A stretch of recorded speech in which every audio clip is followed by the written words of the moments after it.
खबर यमुनानगर से है, जहां यमुनानगर में दिल दहला देने वाली वारदात सामने आई है। आपको बता दें कि 1.5 साल का बच्चा देवघर की छत पर खेलते समय 14 फीट ऊंचाई से सिर के बल नीचे गिर गया और गंभीर रूप से घायल हो गया। वहीं परिजन उसे सेक्टर 17 के निजी अस्पताल लेकर पहुंचे, लेकिन इलाज के दौरान रात में ही उसकी मौत हो गई। परिजन अस्पताल प्रशासन पर लापरवाही का आरोप लगा रही है और कह रही है कि डॉक्टर ने समय पर गंभीर कदम नहीं उठाए। वहीं अस्पताल के निदेशक का कहना है कि बच्चे की गंभीर स्थिति के बारे में परिजनों को पहले ही जानकारी दी गई थी और डॉक्टर पूरी कोशिश के बावजूद उसे बचा नहीं पाए। मौके पर पुलिस ने स्थिति को नियंत्रण में किया है। फिलहाल परिजनों ने कोई शिकायत दर्ज नहीं कराई है। 3-4 बार बच्चे डॉक्टर से मिलवाओ, डॉक्टर आया नहीं। डॉक्टर में 5:30-6 बजे बुलाया डॉक्टर ने।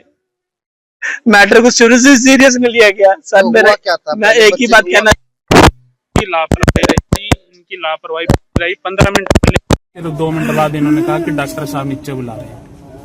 इन्होंने अपनी लापरवाही से बच्चा खुद मारा। मेरे से कंसेंट फॉर्म सारे पहले ले लिए थे। बच्चा इन्होंने, मैं एट ऑफ द एंड यही कहूंगा, इन्होंने खुद मारा है।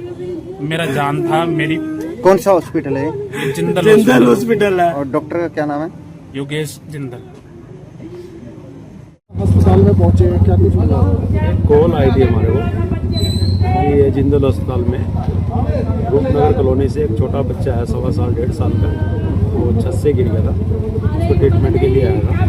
उसकी ड्यूरिंग ट्रीटमेंट उसकी मृत्यु हो गई। तो इनके परिवारजन आरोप लगा रहे थे कि डॉक्टरों की लापरवाही है।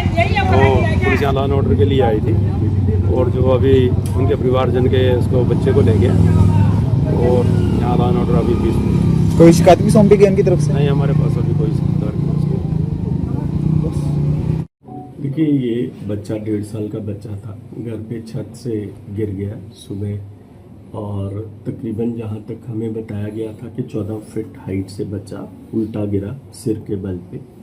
पहले बच्चा किसी दूसरे अस्पताल में था, वहाँ पे जब डॉक्टर ने सीटी स्कैन करवा के सीरियसनेस समझाई तो मेरे पास आ गए। मैंने भी सीरियसनेस समझाई, सारा ये बताया कि ये मैटर है, बच्चे की ये कंडीशन है, ये है। बच्चे भर्ती के टाइम ही काफ़ी सीरियस था और हमने ये भी बताया था कि 72 घंटे में किसी भी समय बच्चे को कुछ ऊंच नीच हो सकती है। तो उस समय जैसे ही बच्चे की जो भी कंडीशन में डेवलपमेंट होती रही, तकरीबन 2-2:30 बजे मेरे पास एडमिट हुआ था बच्चा।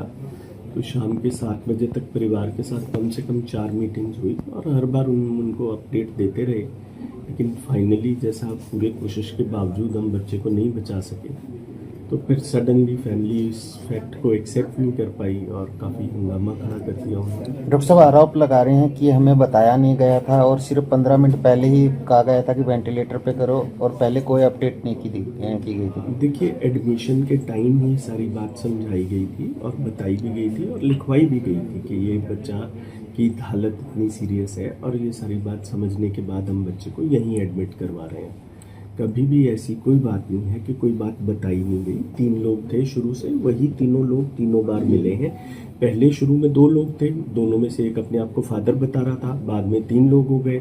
तो जो तीसरा नया आदमी आया वो अपने आप को फादर बताने लग गया कि मैं फादर हूँ, ये दोनों कज़न है। बस यही वो है। जब आपके साथ पेशेंट बच्चा यहाँ पर आया था, क्या कंडीशन थी उसकी? जी, बच्चा अनकॉन्शियस था। जी, जितनी सीरियस हालत हो सकती है उतनी सीरियस हालत थी जहाँ से वापस आने की उम्मीद। कौन से हॉस्पिटल से आया था? जी, वो किसी दूसरे हॉस्पिटल से आया था, मुझे नाम ध्यान नहीं है। सर, कॉज ऑफ डेथ क्या रही है इसमें? Head injury. Head injury. चलो।